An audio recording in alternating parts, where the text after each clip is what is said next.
I am so excited today to have Wendy Hawkins, who is someone I've only ever talked to over social media before. So now it's fun to talk in real time. How are you, Wendy? I'm doing great. It's a beautiful day here. Oh, awesome. And yeah, can you just give the audience a quick introduction to yourself? Like, where do you live and what is your relationship to arthritis? I currently live in Mesa, Arizona, and I was diagnosed with juvenile rheumatoid arthritis when I was just a baby. I Mhm. lived in Pittsburgh at the time. And so my parents were concerned. At 6 months old, I started having all of these different symptoms, like I didn't want to eat, I cried all the time. And I started to crawl funny around that age where you Mhm. start crawling. And I would favor, one arm or hand over the other for crawling. I would crawl on an elbow on one side and Mm. also favored a knee. So they took me to a doctor and I don't know, I was misdiagnosed, I should say, with something called housemaid's knee. And I don't know what Oh, that is. And I don't know how a baby could have it, but they yeah. thought that I had it and they put my legs in casts, which is the worst thing that you can do Yeah, for yeah. somebody with JRA. But this was in the late 60s and they didn't know Mhm. much about it back then.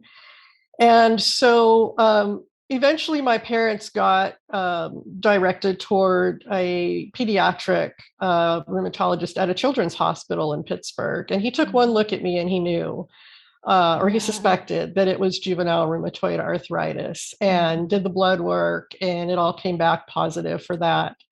So Yeah. at that point, there really was no medications for kids. I mean, I was only a year and a half old by that point. Yeah. So they, basically told my parents, all you can do really is just put her on lots of aspirin, start her on baby Wow. aspirin until she's old enough to have lots of regular adult aspirin. And that was it. And then the other thing he said was, and if you can, she'll do better if you could live in the desert Southwest, which is Yeah. what brought my family eventually to Phoenix, Arizona. Wow. That's amazing that they had that dedication to bring you out there. Yeah, Um, I think they didn't enjoy the winters in yeah. Pittsburgh. Uh, and I think they were definitely open to, charting new territory. And we first had to go to Baltimore and we lived there for a little while. And then we had to move to California, to San Francisco. And that's where I went to kindergarten. Okay. After that, at the end of my kindergarten year, the transfer to Phoenix finally came through. And from first grade on, I lived in Arizona until I graduated from college. Then I moved back to California, the Bay Area, for Oh, my job I and love the career. Bay Area. Yeah. Yeah. Yeah. And, you were saying, this was back in the 60s, kind of 60s and 70s, in terms of like your throughout school, I'm assuming. What were some of the kind of highlights and lowlights of being, and this is like your life story, I'm sure, but being a young person growing up with this condition? Right.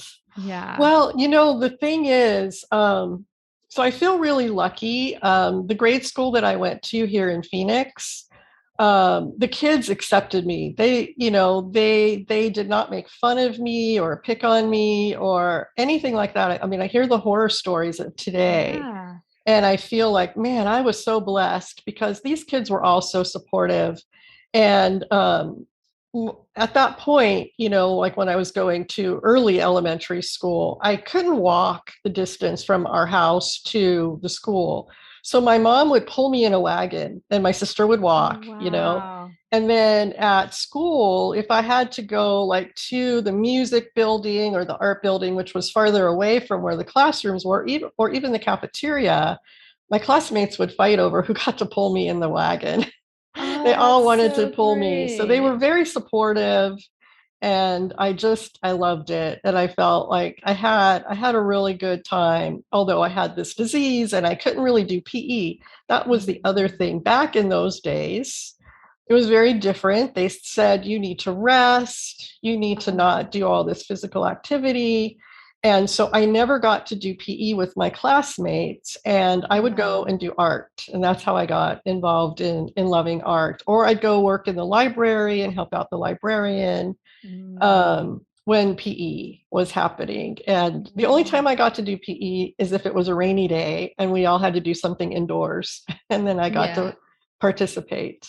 Yeah. No, it's really fascinating how, like, I mean, you could see in general, it seems a little bit intuitive. If you have a lot of pain in your joints, exercise doesn't seem like the best thing to do at face value, but now all this research shows that, the stiffness just gets worse if you're immobile, right? So yeah, but you didn't have a chance to even experience that because everyone was telling you not to, Yeah, it was exercise. totally different. Everything has flipped now for what they tell children who have JRA.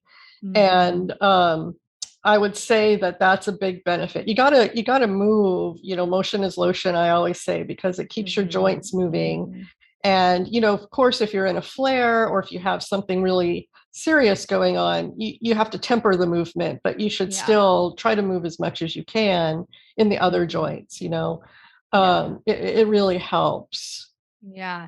Yeah. And one of the things I hear a lot from the children with JIA, even today, they're calling it idiopathic arthritis now, not juvenile rheumatoid arthritis, but is that they had to miss school due to fatigue or flare-ups or, getting sick due to their immune systems being a little out of whack. Did you experience like periods where you had to miss school, or were you able to keep going?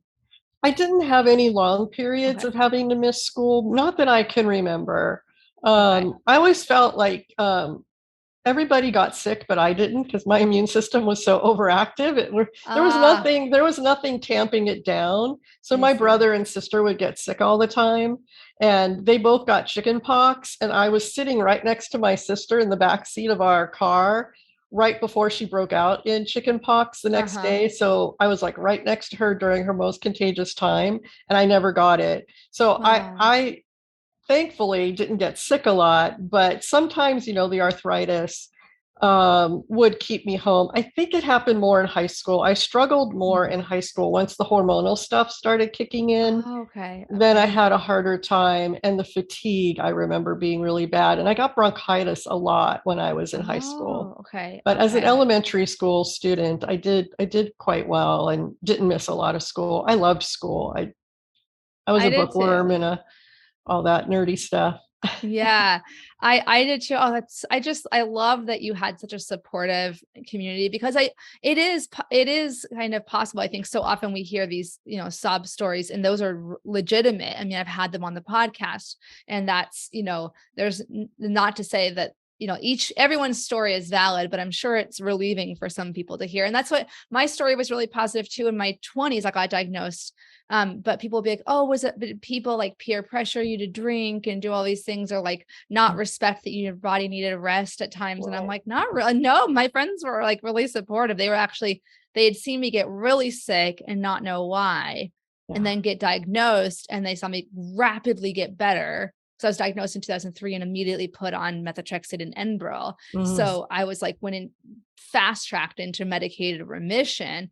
And so they're like, this diagnosis is working for her. Like, it's help, the treatment's working for her. So anyway, but yeah. So you said in high school, you struggle more. There is this interesting hormonal connection with inflammatory arthritis. So at that point, were you struggling with mobility at all, or were you able to get, like, how did you get around? Like, I'm guessing that you didn't have friends to like, or you didn't have did you have a wagon? No. Okay. I was gonna say, I definitely was able to walk more by that point. What I remember most about high school is, I felt more and more socially isolated and shy. I became more and more shy and insecure. It was definitely the hardest period of my life. I think high school is what I categorize as the roughest point, because I was surrounded by so many more new people, not just the nice close-knit group that I had from elementary school. And I really couldn't compete in keeping up and doing all the sports or cheerleading or all those other things that, typical high schoolers do.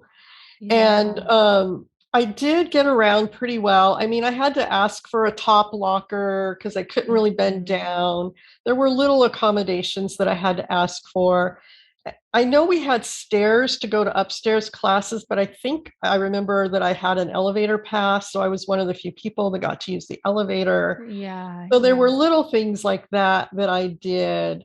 Um, but I just remember more and more feeling insecure and Mhm. socially isolated. And I mean, I did not ever meet a person my own age that had this disease until I was Yeah. 26. So from my whole Wow. childhood, I felt like I was the only one. And I mean, I know now I'm not, clearly, Right. Right. but it was a very hard feeling because I did have a few very close friends, but most of the kids didn't understand.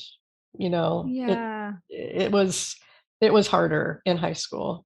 And I imagine it's like they're kind of um the world is like opening up to them in so many ways, and then maybe Right. your world starts feeling a little bit more limited, and that's, Right. yeah, that's really hard on top of just the insecurity everyone feels as a Right. teenager, you Well, know. and yeah, and my body was changing. I was getting deformities in my knees, my fingers, Yeah. my toes, my Mhm. jaw.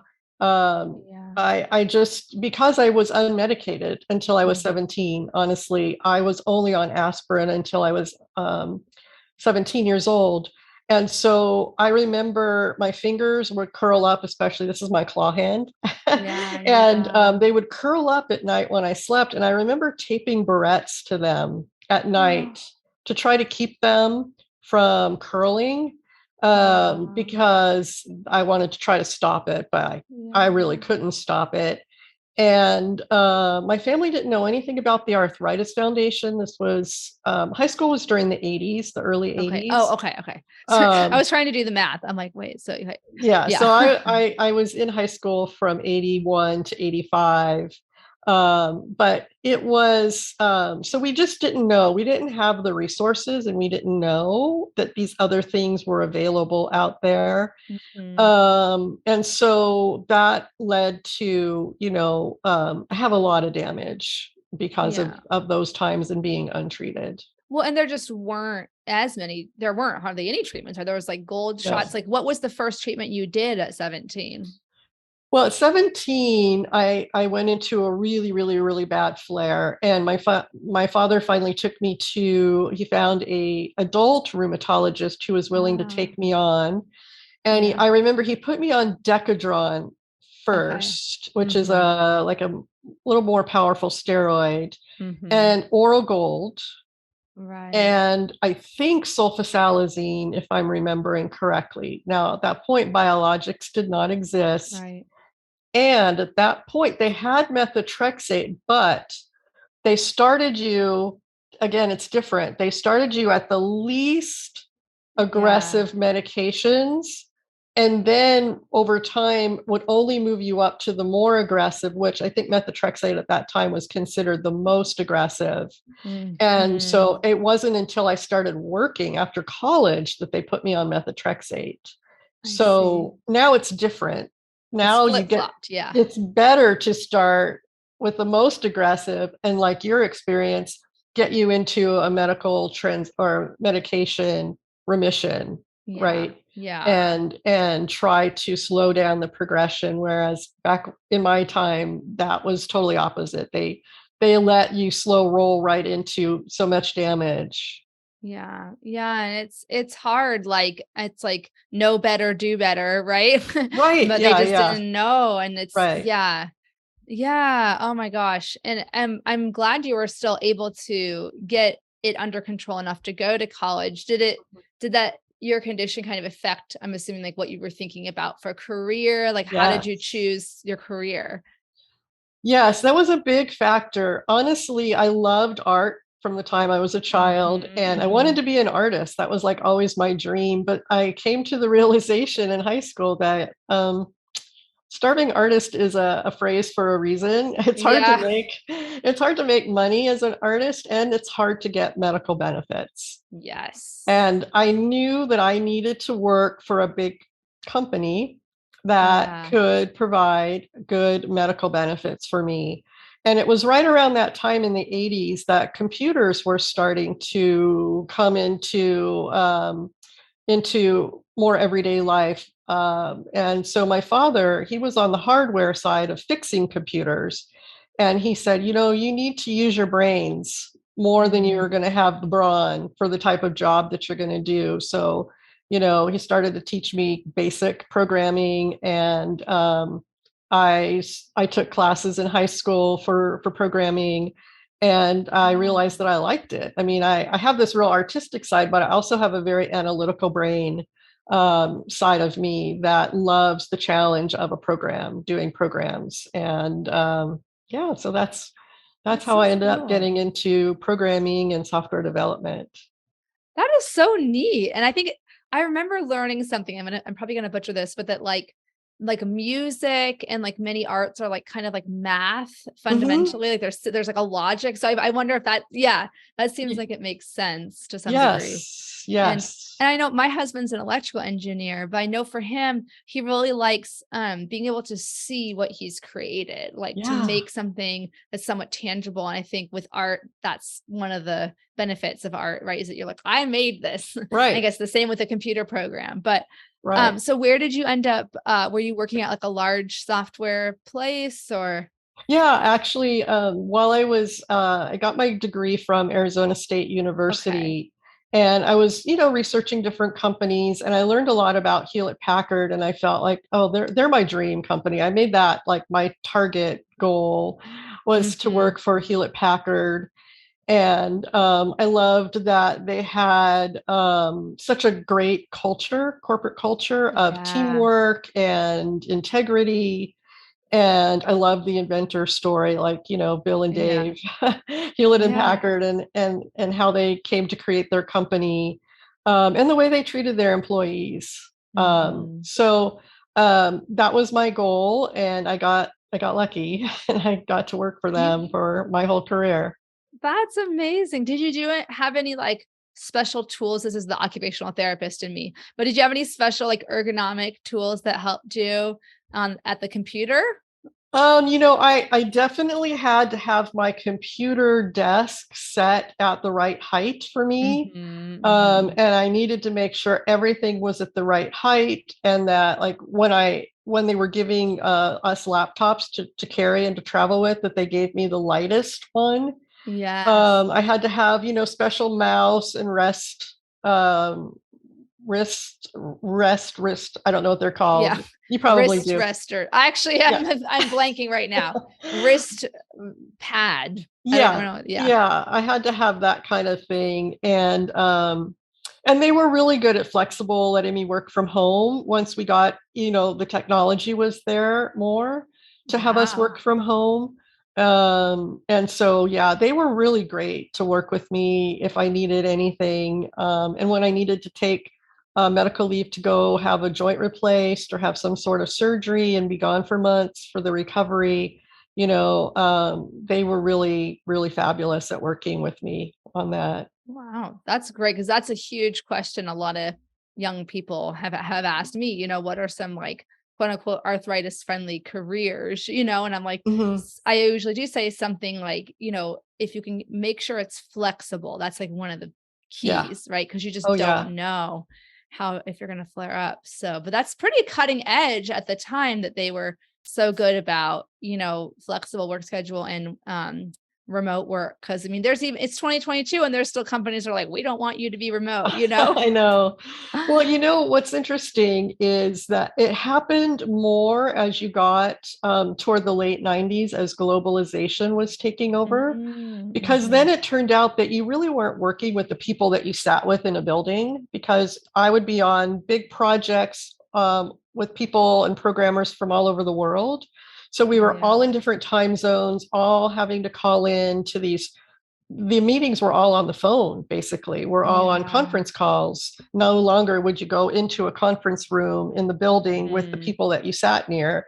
So it made it more doable. If you had to be on a call with Singapore at 6 a.m., you know, Right. then you need to have that access at home and you need to be able to do those things from home. Or if you needed to be on late at night with another country like Germany or something, then, all of that got factored into. Basically, it felt like we had to be on the computer all the time. There was no more Oh, 9 to 5. There was no set lunch time, no set dinner time, because everybody was on different time zones. And so it became like we were supposed to be on like the internet and work all the time, which that is, eventually led to me not being able to continue working because it was too much. It took every ounce of my energy. yeah, yeah. Like I'd like to hear if you want to share more, like how did that evolve? And was it hard to make that decision? Very, Yeah. very hard. I loved what I did. I loved the career that I was in. And I was in like what I consider my perfect job. I was the IT tech lead on these big global supply chain projects. So I would, be the lead tech person that has all the different programmers working under me, Mm, but really interfacing with the business side and helping make sure everything that we understood all of their requirements and then translated it into all the code. And then I loved testing, and my programmers didn't always appreciate me trying to break their code. But that was always the fun part, is I'm going to break it. This is what testing is. We have to prove that it works. And in order to prove that it works, you have to throw all these different hard cases at it to try and break it.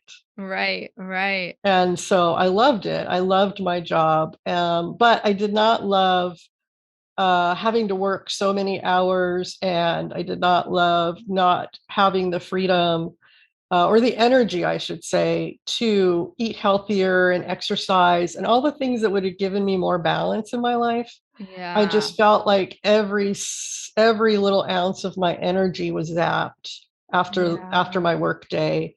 And it just got to the point where I was really, really unhealthy, and I got an infection that my body couldn't clear, and I got really nervous. And I thought, Hmm. this is going to kill me if I don't slow down, if I don't like Yeah. make a decision to think about my life in a different way. And Right. the question of stopping work is always hard, I think, because we attribute who we are to what we do, Hmm. right? And once you take away that job, like this job and this career that I had worked so hard for, it's difficult, because then you're like, okay, who am I after that? Right, right, And when you go to a party or you go meet new people, the first thing they say is, what do you do? right. And people Yeah. talk about their jobs. And so what do you say when you don't have that cushion of a job anymore? And so it's really hard. And financially, I wanted to work longer to save more money into my retirement. I knew in my mind that I probably would not be working until I was 67 years old, right? I Hmm. knew that Hmm. that really wasn't realistic. So Hmm. internally, I had set a goal of working until I was 45. Like if I can make it to Hmm. 45, then I feel like I could, feel more secure. Hmm. But at 35, I really started struggling. Yeah, yeah. It's really cutthroat. I mean, and it's not an easy job to do part-time, you know? I mean, No, because no. And because you're responsible for systems, I mean, if it goes down in the middle of the night, you're up and you're working on it yeah, when most yeah. people are sleeping, right? So it's not an easy career. Yeah, I know, and, like, on the one hand, I'm like, "Oh, that sounded so good. They were so accommodating and you could do it remote." And then you're like, "Wait a minute, actually, if you look at all the details, it wasn't so good." So, yeah, so I think the phrase you used was medical retirement. Is that right? Yes. Okay, okay. Is that an official thing? Sorry, I meant to look this up earlier. I don't know. Okay. I don't know if I mean, I think some people call it different things as Okay. euphemisms to make it sound better. Um, Okay. Yeah, yeah. but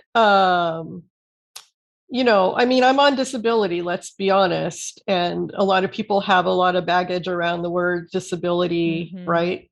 And Yeah. and I don't necessarily like that baggage. Yeah. Yeah. Yeah. I know a lot of people have questions about, the process of going on disability. I know we could probably talk and potentially rant about this for a long time, but do you mind sharing, was it a difficult process to quote unquote, like successfully go on disability, or was it smooth? I had a very smooth Okay. experience. I cannot say that mine is the norm. Yeah. I got approved right away. I mean, my files are feet thick, Well, yeah. And it's a testament to what you've been through. Yeah. yeah, I mean, actuarially, the way they look at it in insurance and in these kind of things, someone who's had JRA since the late 60s most Hmm. likely has a lot of damage due to the fact that there were no medications back then, and Right. the treatments weren't, what they are now about keeping your body moving and all that. Hmm. So Hmm. actuarially, they said, oh yeah, she's disabled. Yeah. And Yeah. I mean, I did fill out all the paperwork. It was actually easier and smoother and quicker for me to get on Social Security disability than it was to go through the process at my company for their long-term disability program.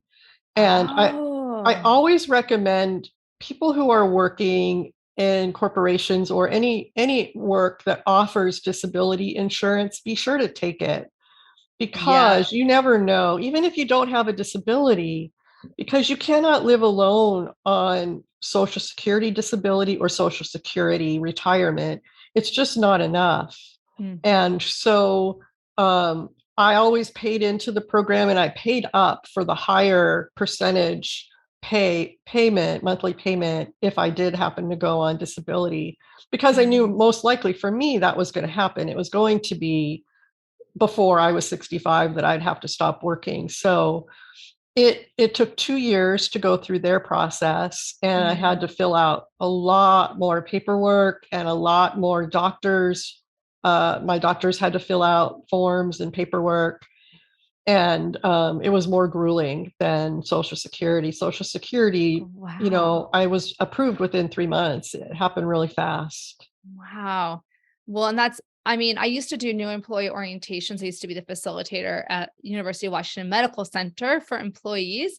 And so I got to hear the spiel every 2 weeks over and over for 2 years about, and the man who spoke about benefits and insurance he made a really compelling argument week after week, or, every 2 weeks about, he gave an example of like a 21-year-old whose dad had made him sign up for the long-term disability, and he got in an accident, and the whole rest of his life he was able to get those benefits. So anyway, Mhm. that sticks in my head.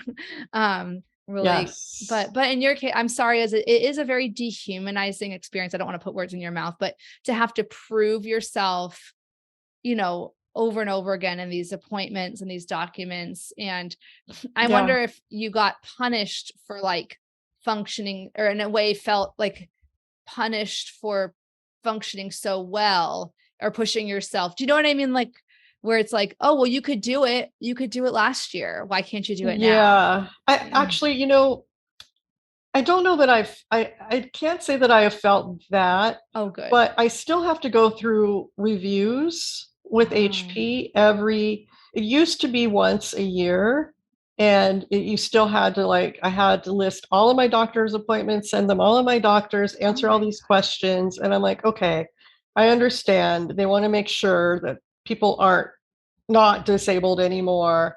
God. But I'm like, if you look at the history of what I have, it is a degenerative disease. It doesn't get better. It's not It's like I'm going to progressive. wake Yeah. up 5 years from now and be cured. Even if there Yeah. is a cure, I have so much damage.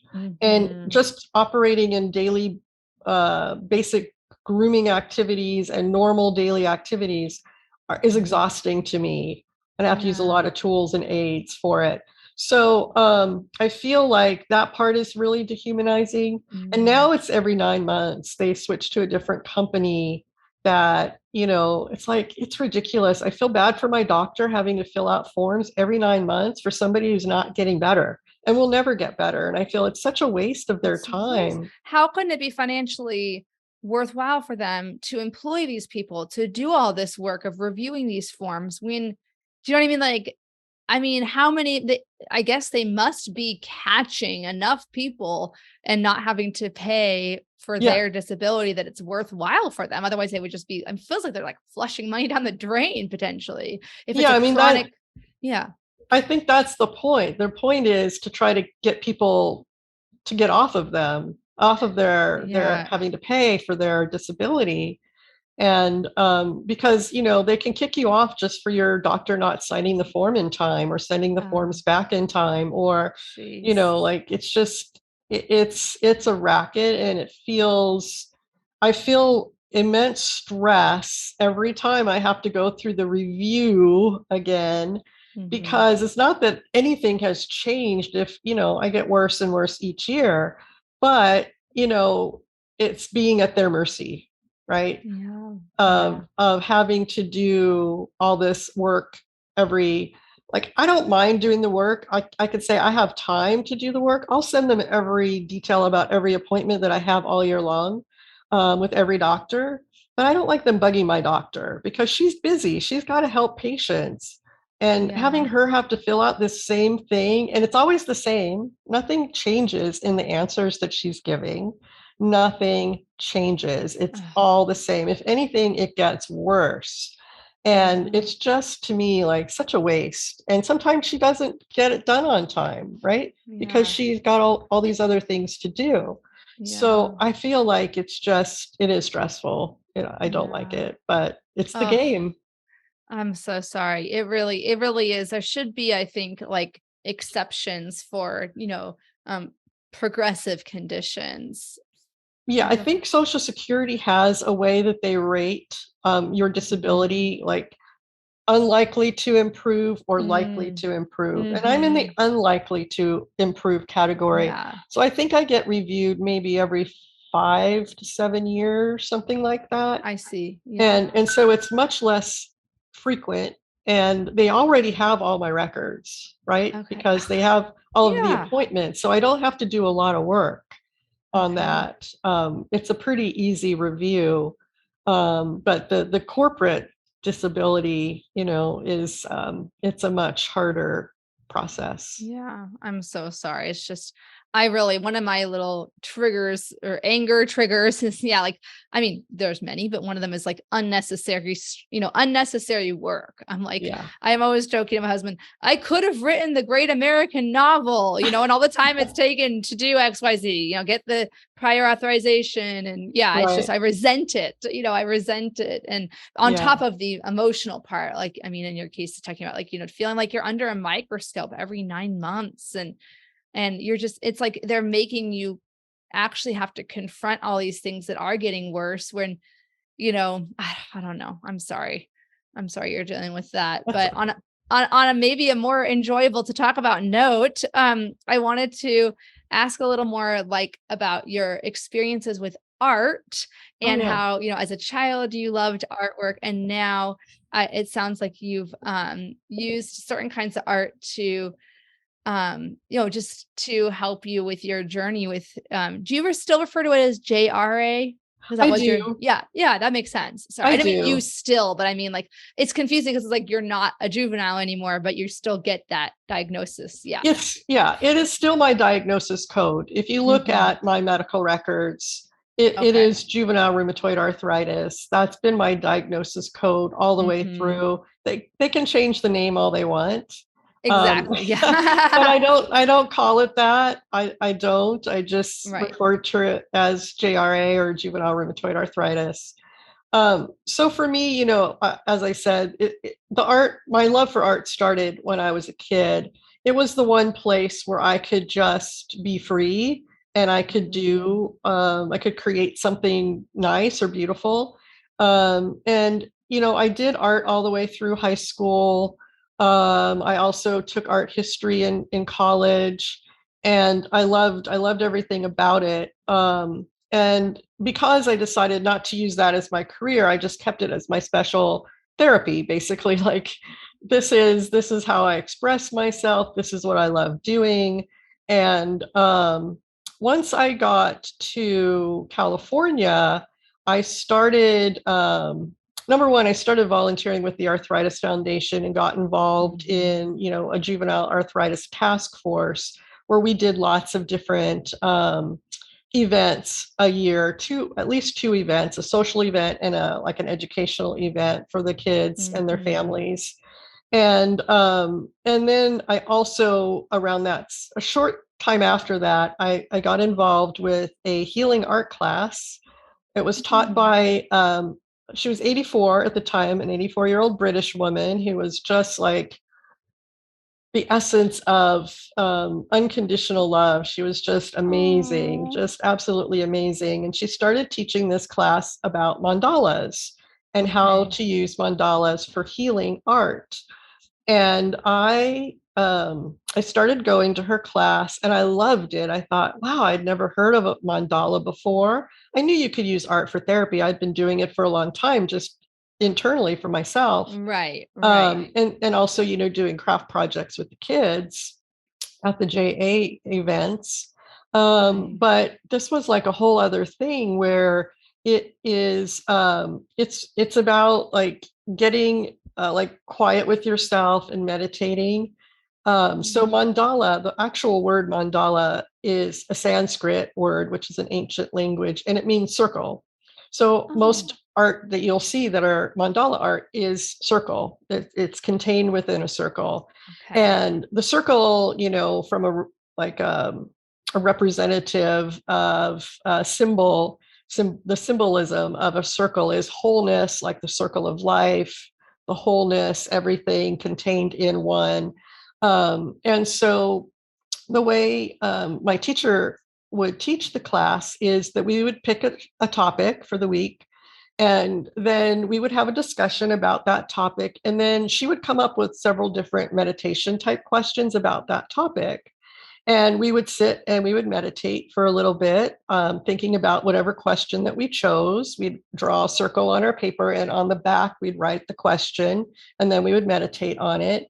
And it was amazing when you got quiet, like the images that might come to you, or colors, or symbols, and then you would paint or draw or whatever it was that your medium of choice was. And a lot of times you'd get an answer to your question.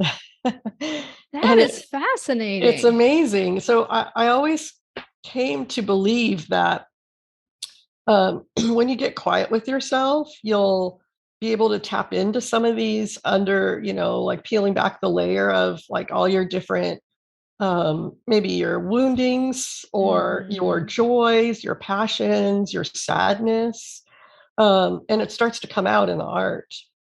And even if you're not an artist, it's not really about being an artist and drawing like the perfect heart or anything. Yeah. It's about expressing yourself, like just going for it and expressing whatever it is through color, through image, through, design, whatever.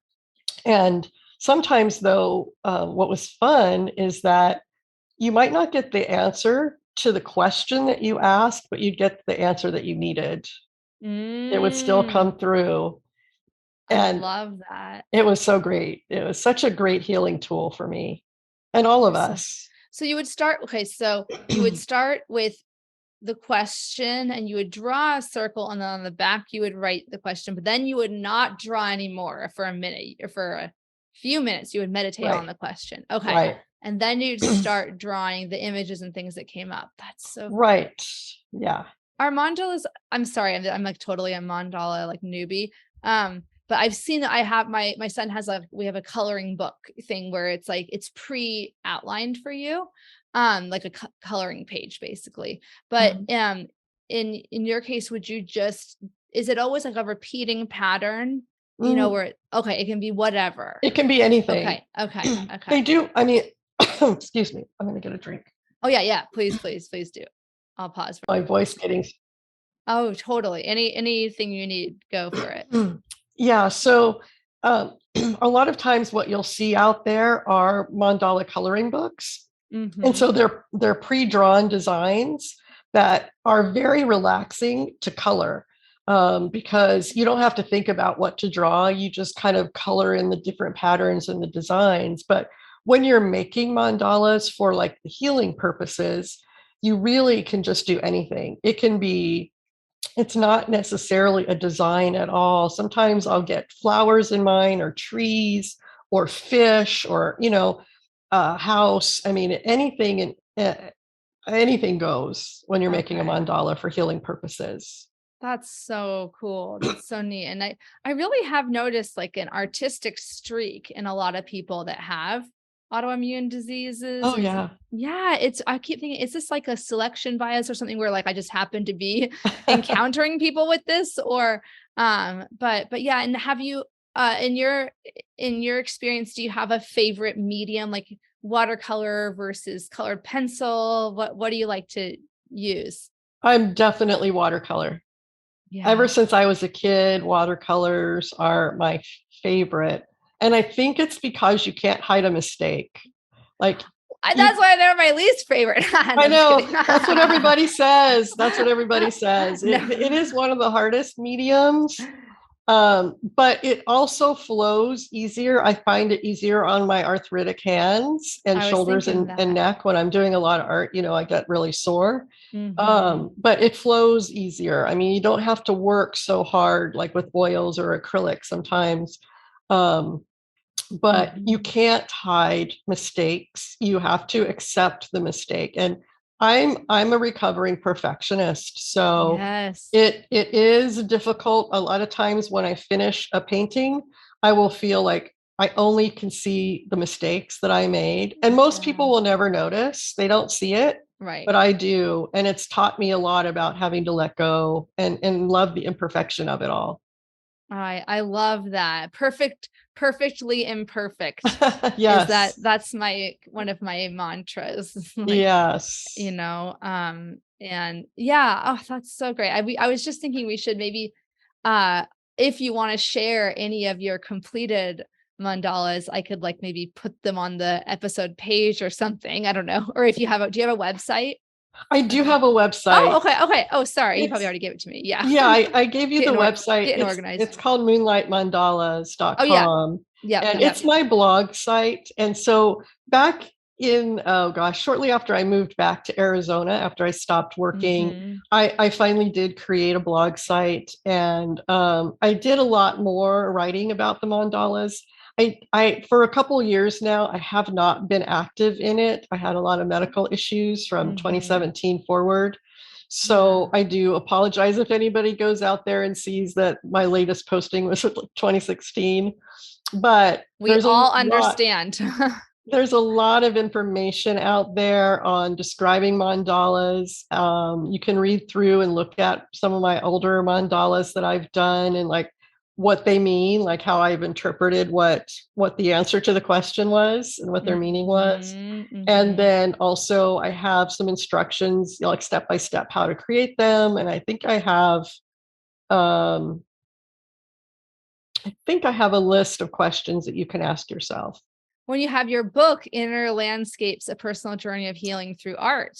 Yes, I do have a self-published book I love that I that. wrote about the mandalas. After I had started doing mandalas and was talking about them with friends, I kept getting the message that I should write a book about it. And I was Yeah. very resistant to that because I'm like, I am not a writer, I'm a programmer and an artist. Yeah. I don't know anything about writing a book. But eventually, that message kept getting louder and louder and louder Hmm. until I could not ignore it anymore. I mean, and I think, I try to tell this to my son because sorry, I'm moving my sit to stand desk to stand mode for a second. Okay. I just got a notification, time to stand. But but I tell my son, that I always loved writing, and I think for some people it's intimidating. And I just say it's just talking. It's just talking, but Hmm. writing it down. And I'm like, Yeah. you express Wendy, you express yourself very well. So, but yeah, I think it's intimidating because you kind of feel like, who am I to write a book or a blog or, Right. make a Yeah. Well, this video?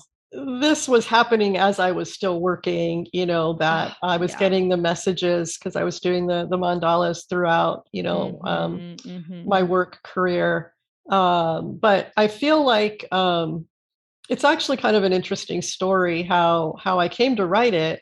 Okay. Yeah. I was really I had once I learned about mandalas and saw how much they helped me and other people in Mhm. my class. I really wanted to teach it to the kids at the Arthritis Foundation events that we were Mhm. doing. And so I approached the Arthritis Foundation about it. And initially they said no. They said, no, it's a little bit too new agey foo-foo kind of thing. Back Mhm. then they weren't really open to more Eastern type, Yeah. therapies and such. So I was disappointed in that. But Oh finally, no. finally in I don't know, I think it was like 2001 or something like that. um, Maybe it was later, but they came to me and they said, yeah, you know what? We'd really love you to teach that class in our upcoming, That's so great. education day for the kids. And I thought, oh my God, I'm so excited. Finally, I get to do this. And I had gone traveling. I had a vacation shortly before that event was supposed to happen. And I caught a cold on the plane coming back Oh and I no. lost my voice. And I Oh. was devastated. Like a week before the class, I lost my voice. And I'm like, oh my God, okay, I just have to keep drinking and doing the Mhm. steam Mhm. stuff so that I could get my voice back. I've never had my voice gone for so long. It was gone all week and I had to Oh. cancel. I literally had to say, I'm Oh so sorry. no. I can't teach it because I have no voice. I mean, it was heartbreaking to me because I'd Oh, waited so long to do it yeah. and I I'm so couldn't sorry. understand, like, why all of a sudden do I lose my voice when I've never lost it like this before? And it really threw me for a loop. And I really struggled for months. And then finally one day I was just sitting, having breakfast, reading a magazine, and I literally heard a voice in my head say to me, so are you going to write that book now? You don't need a Mm. voice to share what you need to share.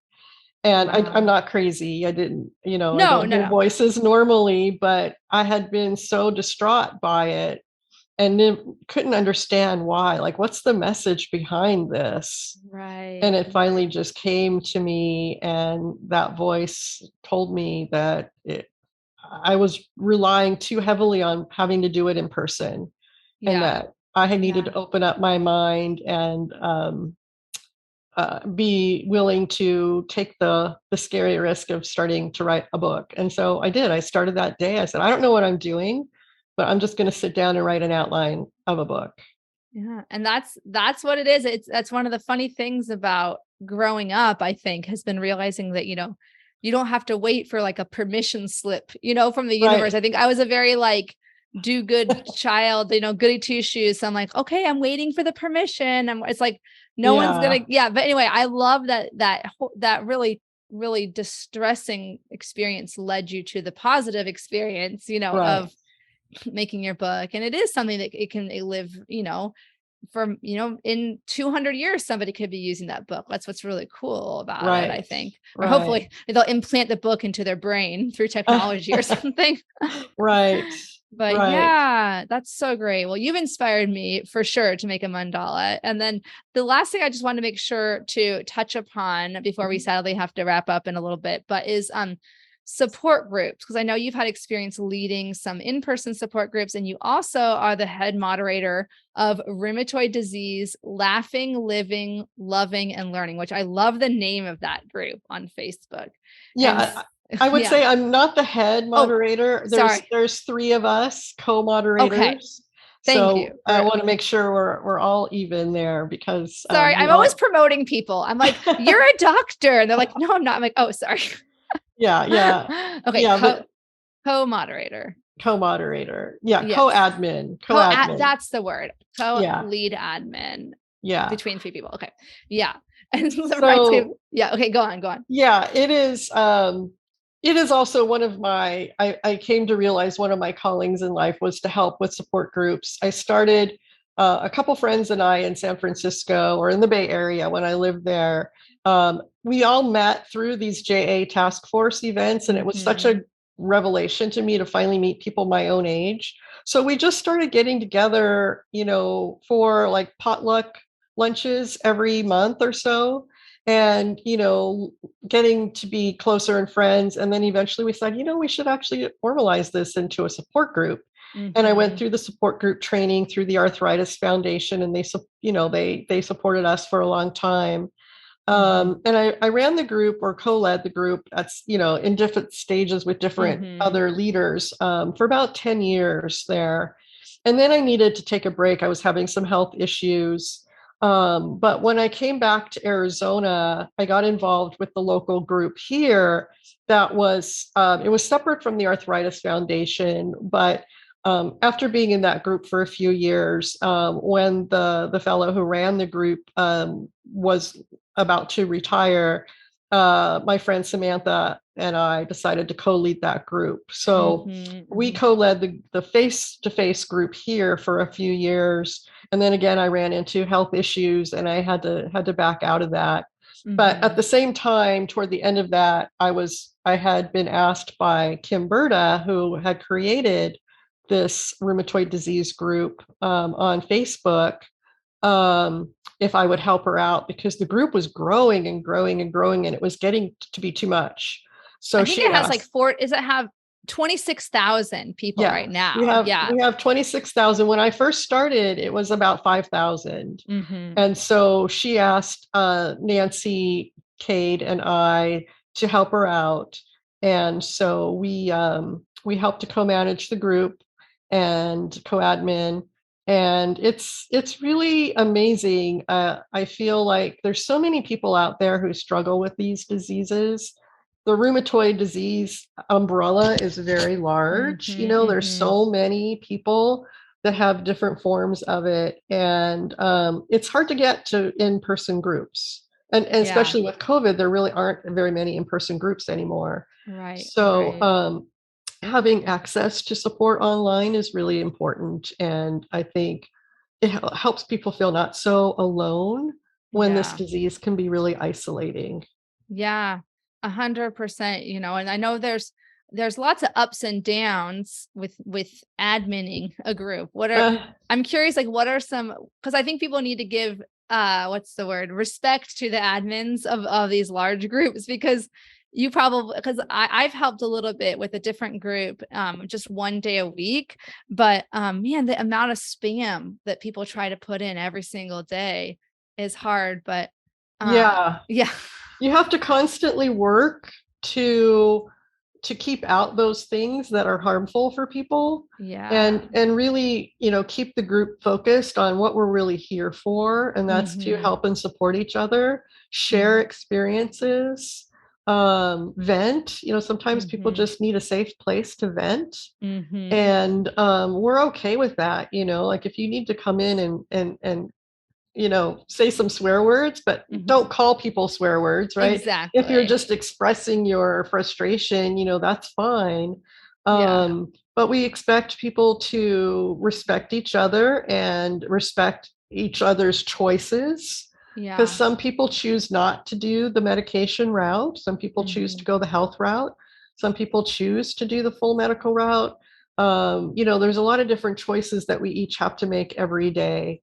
And we have to just help and respect each other, and no fighting, none of that, and no spam. No, yeah. We're not here to sell supplements. Right. Well, yeah. And I'm curious, like, and this is like a longer conversation probably, but is it ever hard for you to see people who are so anti-medication when you got diagnosed before medication was available? Okay. Yes, that is really difficult for me, because I want people to understand that the invention of these medications are life-saving and life-changing. And when I look at kids today who are diagnosed with JIA, or whatever, the specific diagnosis might be, they have so many more options to not end up like me, right? To not end up with the claw hand and so many joint replacements and having to not work, and not being able to work your full career. And I feel it's such a gift. And so what we learned, this is what time teaches you. If you don't treat it aggressively from the beginning, then you set yourself up for much harder outcomes. Yeah. And I don't want people to end up that way. But, Right. all I can do is share my experience, and others share their experience, and each person gets to make up their own mind. But it is Yeah. hard to watch people when you feel like they might be making the wrong decision, but they just don't know the consequences that they're going to suffer. Yeah. Yeah. I struggle with that too, even though I haven't lived through what you have. But I've lived through the success story that is kind of Mhm. characteristic of, maybe not the average patient isn't necessarily going into like a sustained, complete medicated remission, but at least I think 50% of patients now are achieving quote unquote good. Oh, and it was 70% in the latest I saw. 70% of patients are having quote unquote good outcomes with current drug therapies. So I feel like I'm like Chicken Little, the sky is falling, but I'm also like, as an occupational therapist, I'm like, I can't give you medication advice, obviously. And even if I was a Right, doctor, I couldn't give like random people on the internet medical advice anyway. right. But yeah, you're right. I think storytelling is primal for all of us, right? And so we Yeah, can, they can take conclusions right, from the stories that they see of people who you know and it's not, and you've made a meaningful thriving life for yourself, but it hasn't been, I would imagine it hasn't been easy with all the right. pain that you've had, Yeah, so yeah. It's to, been difficult. yeah, yeah, I don't want to sugarcoat. Yeah. But well, thank you so much. I do always ask people at the end, again, this is like could be its own entire episode, but is there anything in particular you like to share with like newly diagnosed patients? I mean, I guess probably along the lines of what we're just talking about or anything else? Yeah. Okay. So I think my main recommendation is to find a really good rheumatologist that will work with you as a Mm, partner, that will listen to you and will share and answer your questions. Because I think it really has to be teamwork. And not yeah. everybody finds the right medication right off the bat. Sometimes you have to try a few ones, and it can be, a longer process, but you have to have that good doctor to work with you. They're gold Hmm. if you can Oh. find a good one. And I feel like that's where the success starts. And Hmm. also I would say, and I don't know if this is something that people can really understand, but don't be afraid of the medications. I think there's a lot of fear out there about the medications, like Yeah. about different potential long-term side effects or other things. Educate yourself, but don't not do something because the fear has run amok. Yeah, 100%. I find it's interesting that people seem to be incredibly pessimistic about the meds and optimistic about the natural methods. And it's like, okay, you can't only look at the potential downside of a medicine and only look at the potential upside of a supplement. Like you have to have the Yeah. same amount of what's the word, skepticism about both, or like rigorous, Yeah. look at them both rigorously. And, if you look at the data on the population level, not just individual anecdotes, but the population, thousands and thousands of people, the medications clearly have the strongest evidence base. Yeah. So, it's again, yeah, you're not comparing it to nothing. You're comparing it to a progressive disease. So Right. you can't just be like, well, compared to not having this disease, it's like, yeah, well, yes, of course, like you prefer not Yeah. to have this disease, but yeah, well, Right. I appreciate you saying that, because again, they'll say like, well, you just think that because you got put on them and they worked for you, but some people they don't work for. And it's like, but I'm also looking at it just trying to be really objective. Right. So Yeah. I yeah. mean, this disease is progressively degenerative. Yeah. Left to its own devices, it will destroy your parts of your body, Yeah. joints, Yeah. And soft tissue, organs. I mean, yeah. it that's what it does. It's not just arthritis, as we Right. like to say all the time, right? Right, right. Yeah, Yeah. this is not your grandma's Not arthritis. your grandma. Yeah. Yeah. Well, thank you so much again for your time and for sharing. I will put all of your links in the show notes so people can find your book and the Thank you. Facebook group and the mandalas. And I really appreciate you taking the time to talk today. So thank you so much. Thank you. This was a lot of fun. It was great chatting with you. Thank you. Bye. Bye-bye for now.